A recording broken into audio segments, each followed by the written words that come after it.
Hello, Eric here with AirCompressorPartsOnline.com once again. And today's video is on how to test a check valve. How to test for a defective check valve in your air compressor.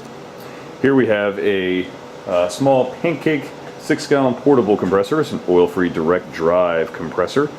You can see a little pump there, small little piston connecting rod. Real small little guy, but right there in the tank with the two lines coming off, the large supply line and the small nylon line, is your check valve. That's a three-way check valve threaded into your tank. And if your compressor is a small portable like this, or even a large 120-gallon stationary compressor, it's going to have a check valve, and it's going to be located in the main inlet of the tank, just like you see here. It may not look just like this. For instance, it may look like this, be a more submersible check valve. For instance, a straight check valve. This would be threaded in your tank, and all you would see is this portion, the compression thread, essentially in the hex fitting. So it may look a little bit different, but every compressor has one in the inlet of the tank, and it's a check valve. So it's a one-way valve. It's going to open up when the compressor is running to charge the air into the tank. It's going to close as soon as the compressor shuts off to hold the air in the tank. So hence check valve, or one-way valve. Some compressor manufacturers may call it a non-return valve. One and the same kind of description, of course. Alright, so it's the most common problem, I would say, with any air compressor, period. You're going to have a defective check valve if the unit leaks back after it shuts off. And so what you're going to do to test this, pretty simple. Alright, you're going to fire it up, and I'm not going to do it here for the sake of the demonstration.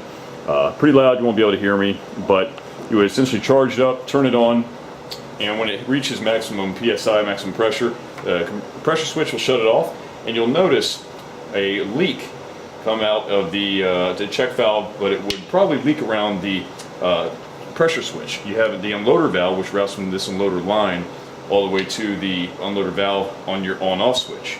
So the unloader valve may look like something like this on a larger compressor. Here's your pressure switch with the cover off.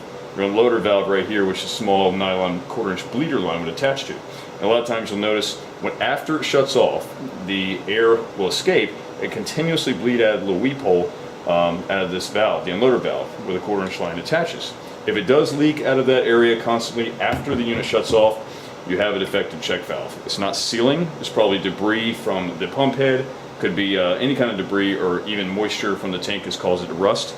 And there's a little diaphragm or a ball and spring inside, and it doesn't close. Hence, it's going to backfeed all that tank pressure from your tank through the line, the main discharge line, and also put back pressure on your head, which is no good because it could blow out a gasket, and it's going to leak back through the unloader line, and again leak out of your unloader valve.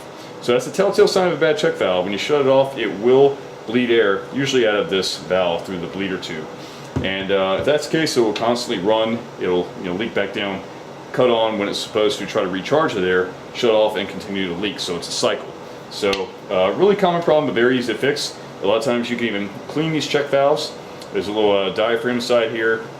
A lot of times you have just junk or debris inside, and you can clean it out. If not, replace these. We do have them.